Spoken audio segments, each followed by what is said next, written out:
How sure are we that the media is going to feast on Kamala Harris after the debate? Pretty sure, right?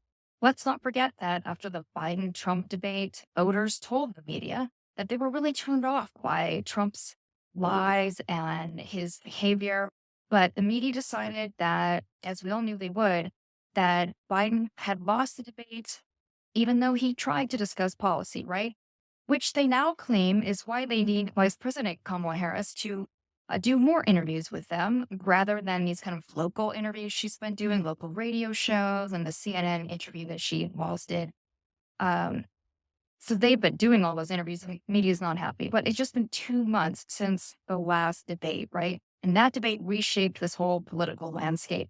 And now it's September of an election year, and a lot of voters don't know a heck of a lot about Vice President Kamala Harris yet. Trump has done 6 presidential general election debates. Kamala Harris has done 0. So the stakes are pretty high. Donna Brazile even said that the Harris-Trump debate that's coming up in Philadelphia is going to be probably the most consequential debate in American history. I'm not sure that it's going to be that big, but the BP has surged in recent public and private polling, but she still needs to define herself and her sort of new way forward agenda to the voters. A lot of American voters still don't really know a lot about her, and specifically swing voters, people who don't pay a lot of attention to politics, right? So before Trump can define her, she needs to do that. And that's what she's going to be trying to do at this debate. So for that reason, I don't think we should expect Harris to do this kind of full and knockout punch of Donald Trump, like I'm sure a lot of us would love to watch, but more of this kind of appeal to voters on the margins, right? To many of those voters, they don't watch debates, they don't watch conventions, but rather they see a lot of it, like just little short clips on social media. That's what they're going to be judging on. So you really can't misstep there. Harris has to do a lot of bring herself forward and without falling into Trump's negative trap. Trump is the most annoying character of politics probably ever. He knows how to steal the limelight with whining and negativity. And it's time to pivot, right? That's what the American voters want to do. And that's what Harris has been selling to. The truth of this whole thing, which I told the BBC, is that this is probably going to be more of this kind of vibe election. Like, do you want to keep your democracy?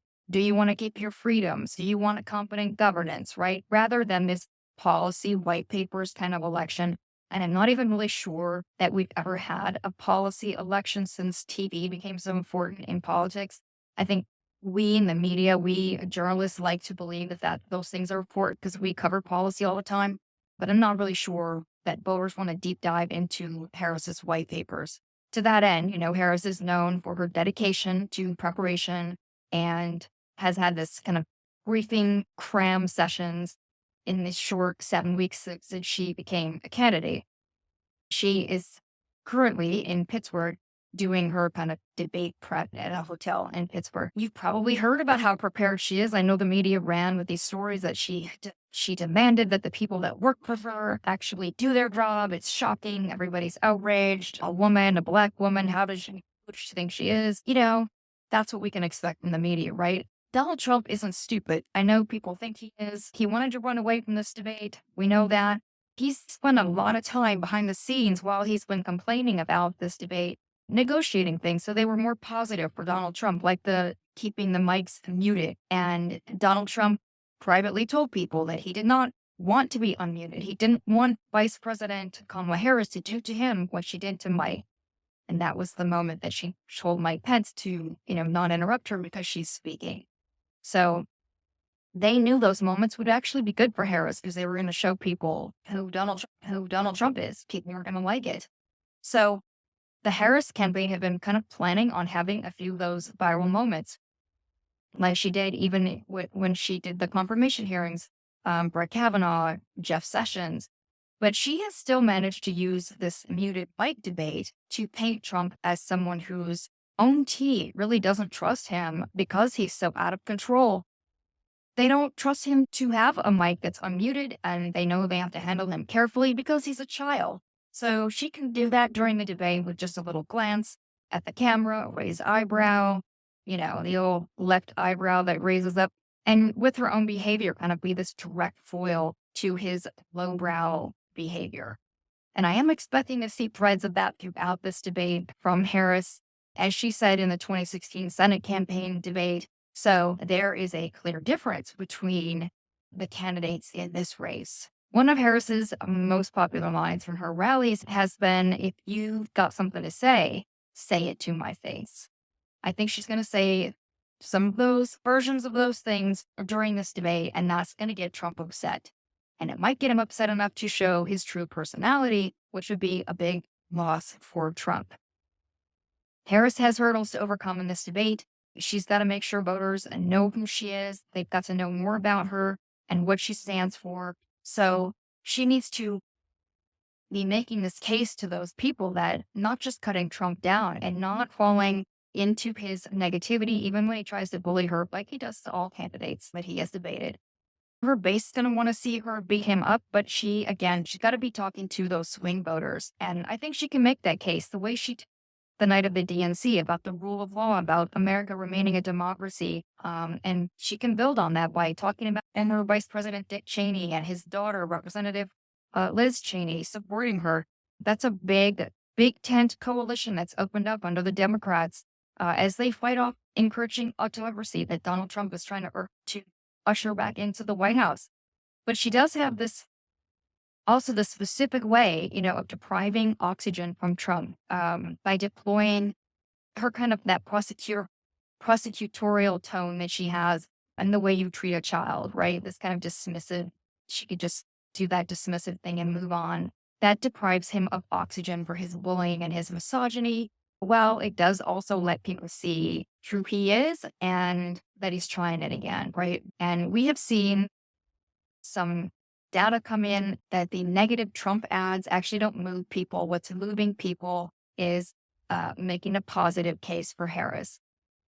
So that's something she's going to be focused on in this debate again. When you're going up against somebody like Donald Trump, who's a gish gal, where it's difficult, right? No debaters have not figured that out. That's how Biden lost to Trump. One of the ways he lost, because Trump does this kind of just overwhelm with lies, just keep going.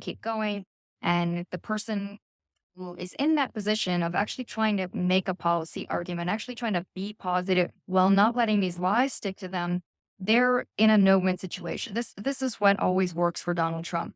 Now, that wouldn't work if the media did their job after the fact, and it wouldn't work with seasoned debaters. Why it works with our media, that's something I think is a big problem, because they do know better, or most of them should know better, but they continue to kind of push the narratives that stuff is working. That is a disservice to the American voters. We know the media doesn't really care about policy also, and I'd like to make that point because they disregarded it during that debate. They disregarded Biden's policy points in favor of Trump's bombastic thuggery. So, inexperienced debate moderators, and I'm not saying that the people at CNN were that, but I'm talking about the media afterward. They're making the assessment of what happened.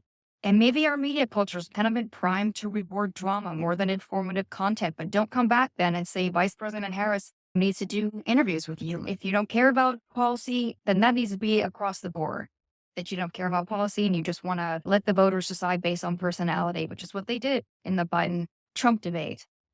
Now, I don't think that Kamala Harris is going to let them off that easy, but again, she has done 0 presidential debates. Trump has done 6 of them. She's got to hold herself up as the more credible expert and point out Trump's weakest, most bad faith argument. That's how you deal with the Gish caliber, dismantle the logic behind it while taking down his credibility and, maybe asking why he's so dishonest, and then pointing out that she knows Trump's style is to dump a bunch of lies on his opponent and leave them to clean up the mess. But she wants to use this time productively to reach the American people respect for their time and for their votes. So she is going to focus on her forward agenda. And when he continues, she can do that kind of steely smile that she gave Kavanaugh and say, my opponent won't let go of this one issue when I have brought up a dozen important policies to protect Americans' freedoms. But I believe Americans are tired of Trump. of the Trump era divisiveness, and they want to move beyond it. Harris is ready for Trump's ad hominem and cheap personal attacks. When he stoops to sexism and racism, because he will, the only question is how he will do this, and is he going to become physically aggressive like he did against Hillary Clinton? Or is he going to reduce Kamala Harris or try to being a sexualized kind of pretty face like he's already done? Trump has already shown that he doesn't respect Harris's intelligence, and he has fallen for his own party's false rhetoric about her. He has been seen calling her an effing bitch in front of his own son, so he shows a lot of contempt for the vice president, and I suspect that that means he's afraid of her. And in private, he uses a lot of misogynistic language to describe her, and he gossips about her when he talks about her past romantic relationships. I think he's going to try that in this debate, and I think it's not going to go well for him because women deserve to be in positions of power without being sexualized in front of all the viewers, right? So I hope the moderators are ready for that. But this is behavior that we can expect from someone who's been found liable for sexual assault. This is the man who brags about getting Roe overturned and bragged about getting away with grabbing women anywhere he wants to. That's what you can expect. Is that the kind of man you want to have power over your daughter? That's what I hope she brings up when he tries this stuff in the debate. Because I think making that appeal to people, but is this the kind of man that you trust? Would you leave your daughter alone in the room with this man? Why would you give him that power? After all the things he's said and done, and the man's been found liable for rape. He's a convicted felon, 34 felony accounts. So there's a lot of reasons that things she can bring up that are going to upset Trump. He doesn't want to talk about his felony convictions. He's going to start screaming about a witch hunt and all of that. I think she's going to trigger him.